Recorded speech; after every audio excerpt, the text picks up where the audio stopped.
ओम नमः गोविंदाय नमो नमः। जगदीश्वर जगन्निवास गोवर्धन उठाने वाले गोपालों के पति गोपी जनों के भरता करुणानिधि जगत के विधाता विश्व मंगलकारी नंदराज कुल दीपक परिपूर्णतम भगवान श्री कृष्ण चंद्र जी महाराज, जिनकी परम महती दिव्य कृपा प्रेरणा एवं पूर्वजों के आशीर्वाद से स्वर्गीय हरदेव वर्मा, स्वर्गीय सोनिया वर्मा, स्वर्गीय शिवलाल वर्मा, स्वर्गीय कृष्ण कुमार वर्मा, स्वर्गीय तेजस वर्मा की स्मृति में यज्ञ आयोजन करता परिवार श्री जयलाल, श्रीमती किरण वर्मा, श्री हेमंत खिलेश्वरी वर्मा, हिमांश वर्मा के सौजन्य से कल्याण रामशीला, हरिलाल, प्यारी बाई, भारती, बलराम, पुष्पा, घनश्याम, लखेश्वरी, संतोष चमेली, कला वर्मा दीदी, शुभम, जया, विनीता, शिशान, भावेश, लोकेश, ग्रेसी, ओम प्रकाश, आप सभी के सहयोग से एवं ग्राम कर्मदा के समस्त जनता जनार्दनों के पुण्य प्रभाव से श्रीमद् भागवत महापुराण ज्ञान यज्ञ का आयोजन हुआ है।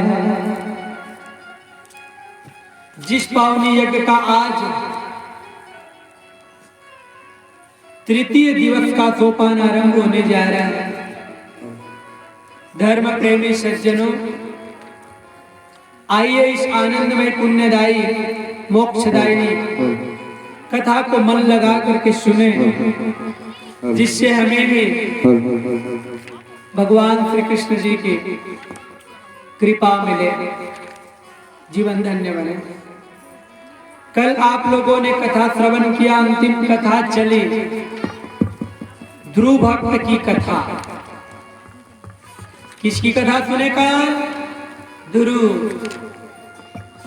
तो समय अनुसार ध्रुव को राजा उत्तानपाद राज सिंहासन पे बैठाए।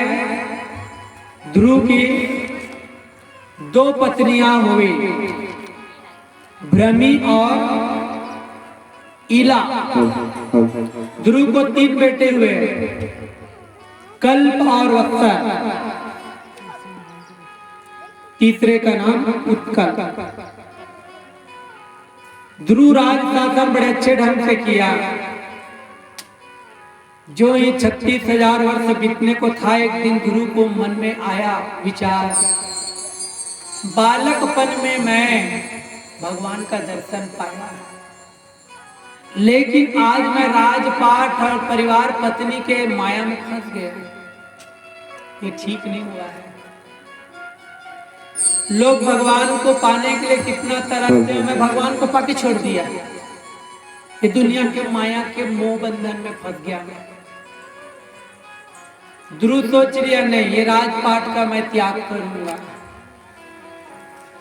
और अपनी पत्नी भ्रमी को साथ में लिए और फिर वन की ओर चले गए तप के लिए। जो ही जाके बैठा बस था, काल देवता आ गए, बोले अब तुम्हें चलना पड़ेगा। ध्रुव बोला, काल देव अभी अभी मैं आया हूं, मुझे अपना तप पूजा ध्यान पूरा करने दो ना। काल देवता रुक गए। जब ध्रुव का धर्म कार्य पूरा हुआ तब बोले, अब चलिए। आज तक काल किसी के लिए नहीं रुका है। मृत्यु किसी के लिए प्रतीक्षा करती है क्या? नहीं। नाहि प्रतीक्षये मृत्यु कृतं कार्यं वा न कृतं। लेकिन ध्रुव ही ऐसा हुआ जिनकी प्रतीक्षा मृत्यु ने भी की। जैसे ही ध्रुव तैयार हुआ जाने के लिए, भगवान के पार्षद लोग दिव्य विमान लेकर के आए और काल देवता सिर झुका दिया। उनके सिर पर ध्रुव चरण रख के रथ में, दिव्य रथ में, विमान में सवार हुआ। झालर घंटियां बजने लगी, फूलों की वर्षा हुई और ध्रुव सुंदर भगवान के पावन लोक में चले गए। भगवान अति प्रसन्न हुए, बोले ध्रुव 5 साल की उम्र में तुमने ऐसी सुंदर मेरी भक्ति की कि मैं तुम्हारे भक्ति से अति प्रसन्न हूं बेटा। तुम्हें उत्तर दिशा में ध्रुवलोक प्रदान करता हूं। और भगवान दिव्य ध्रुवलोक में ध्रुव को विराजमान कराए। बोले सब लोग तो चलायमान हो सकते हैं, तुम्हारा लोक नहीं होगा। तुम अटल विश्वास के प्रतीक बनोगे संसार में। आज भी जब शादी ब्याह जब होते ना, तो पति पत्नी के बंधन में, विवाह में जब 7 वचन सुनाए जाते हैं, तो उनकी साक्षी के लिए, गवाह के लिए ध्रुव को ही साक्ष्य माना जाता है। तो ध्रुव ने क्या किया जिससे इतना महान बना और महान उत्तम लोक पाया? भगवान की भक्ति। क्या किया? भगवान का नाम लिया। ध्रुव से गलानी जपे हरि नाम, जपे हरि नाम। ध्रुव से गलानी जपे हरि नाम, जपे हरि नाम। ध्रुव से गलानी जपे हरि नाम, जपे हरि नाम। ध्रुव से गलानी जपे हरि नाम, जपे हरि नाम। चलय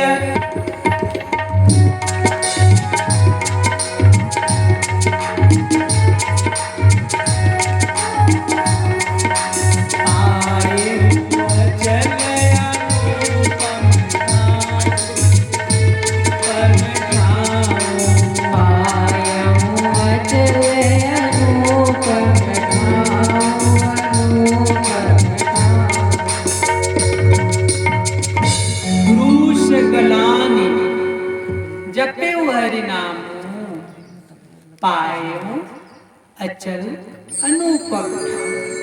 तो ध्रुव ने भगवान का सुंदर नाम लेकर भक्ति करके उत्तम लोक को प्राप्त किया है। ये ध्रुव के वंश में एक राजा आया और जिनका नाम था अंग नाम का राजा। क्या नाम था? अंग। अपने जमाने का ये भी कैसा राजा हुआ, सुनो। उसके सुराज में निर्बल को बलवान सताते डरता था। अपने धन का यति मतवाला, अपने धन का अति मतवाला, धनवान दबाते डरता।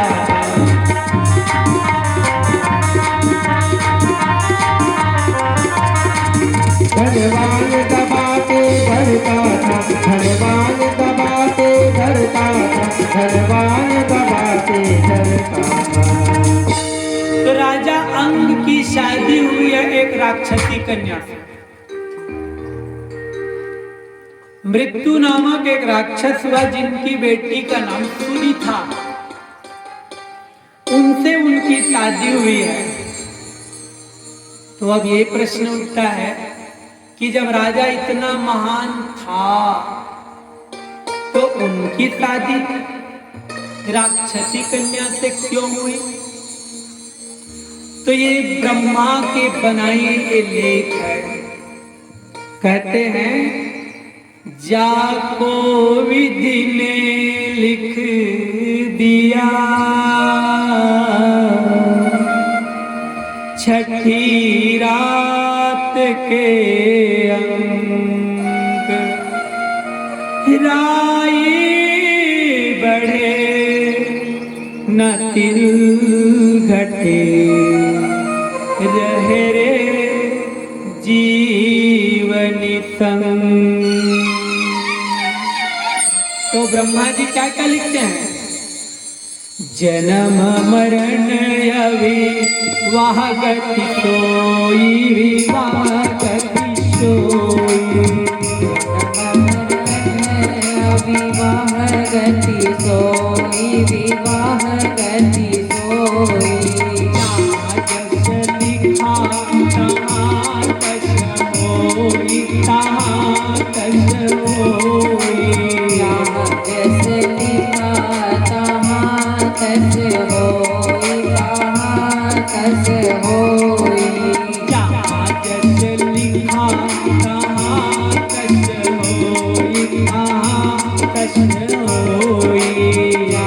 जस लिखा तहाँ तस होई, तहाँ तस होई।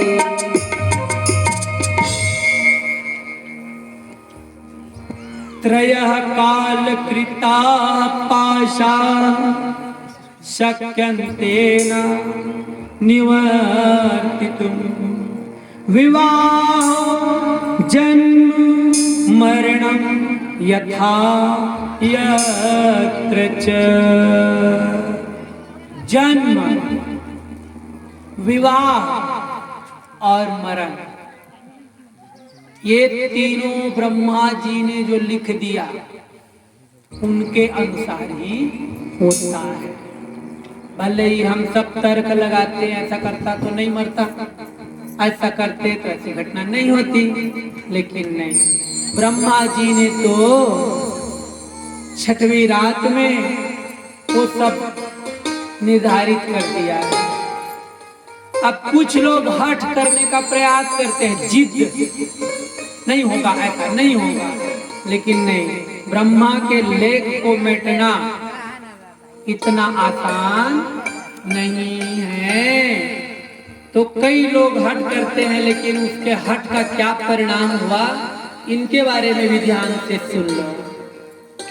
प्रेम से बोलिए कृष्णचंद्र भगवान की, वृंदावन बिहारी लाल की। तो आप लोगों ने सुना क्या कि ब्रह्मा जी ने जो भाग्य का लेख लिख दिया वो तो होके ही रहता है, लेकिन कुछ लोग होते ऐसे हैं जो भाग्य को भी बदलना चाहते हैं। तो सुनो, एक ज्योतिषी पंडित जी थे, बड़े विद्वान थे, बहुत सारे शास्त्रों का ज्ञान था पंडित जी को। प्रतिदिन रोज सबकी कुंडली देखा करते थे, सब पूछने आया करते थे, महाराज जी देखिए तो हमारे भाग्य में क्या है। एक दिन की बात है, पंडित जी सोचे क्या, अरे भाई सबका तो देखता ही हूँ, आज क्यों ना मेरा ही देखूं कि मेरी मृत्यु कब होगी। फिर क्या था, पंडित जी अपनी कुंडली देखे तो देख रहे थे कि मेरी मृत्यु कहाँ होगी। तो क्या देखे, उनकी मृत्यु तो जंगल में होगी। कहाँ होगी, जंगल में होगी मृत्यु। और वो भी ऐसे नहीं होगी, शेर के द्वारा। अब पंडित जी डर गए कि मेरी तो बड़ी भयानक मृत्यु होगी। सोचने लगे क्या उपाय करूं जिससे मेरी मृत्यु जंगल में ना हो, शेर ना मारे मुझे। पंडित जी सोचे क्या, अगर मैं जंगल जाऊंगा ही नहीं तो मेरी मृत्यु कैसे होगी। सोच लिए कि अब मैं जंगल नहीं जाऊंगा, अपने घर में रहने लगे, पूजा पाठ करने लगे। एक दिन की बात है, सब लोग कहीं जा रहे थे, गांव वाले। पंडित जी पूछे, अरे भैया सब कहाँ जा रहे हो, कोई विशेष कारण है क्या? बहुत लोगों को देख रहा हूँ जाते हुए। बताए पंडित जी, क्या है ना, वो पड़ोस के गांव में ना मेला लगा है। क्या बोले? मेला लगा है, बस सब ग्रामवासी वही मेला देखने जा रहे हैं। पंडित जी बोले, अच्छा अच्छा ऐसी बात है भाई, ठीक, क्यों ना मैं भी चलूं मेला, बहुत दिन हो गए घूमे हुए। अब पंडित जी भी निकल गए मेला देखने के लिए। जा रहे थे, मार्ग में, गांव की सीमा में देखिए एक गाय चराने वाला ग्वाला यादव था। तो पंडित जी बुलाए, अरे भाई यादव भाई, आइए आइए आइए। यादव आया, ग्वाला बोला, प्रणाम पंडित जी, क्या है बताइए। पंडित जी बोले, भाई मैं ना जा रहा हूँ। यादव बोला, कहाँ पंडित जी? वो मेला जा रहा है, वही जा रहा है क्या? हाँ हाँ भाई, बस वही जा रहा हूँ मैं। तो पंडित जी बोले, भाई अकेले जा रहा हूँ, आते समय रात बात हो जाएगी तो अकेला जाना अच्छा नहीं लगता, तो आप भी चलो मेरे साथ। यादव सोचा पंडित जी हैं, अच्छा खिलाएंगे पिलाएंगे, चलता हूँ, मेरा क्या। चल लिए दोनों, जा रहे हैं। अब पड़ोस के गांव में भी पहुंच गए, मेले में पहुंचे मस्त। मेले में क्या करते हो? गए हो मेले, क्या करते हो? मेले में घूमते हैं, कई प्रकार के पकवान खाते हैं, मनोरंजन करते हैं। बस वैसे ही पंडित जी और यादव दोनों करने लगे।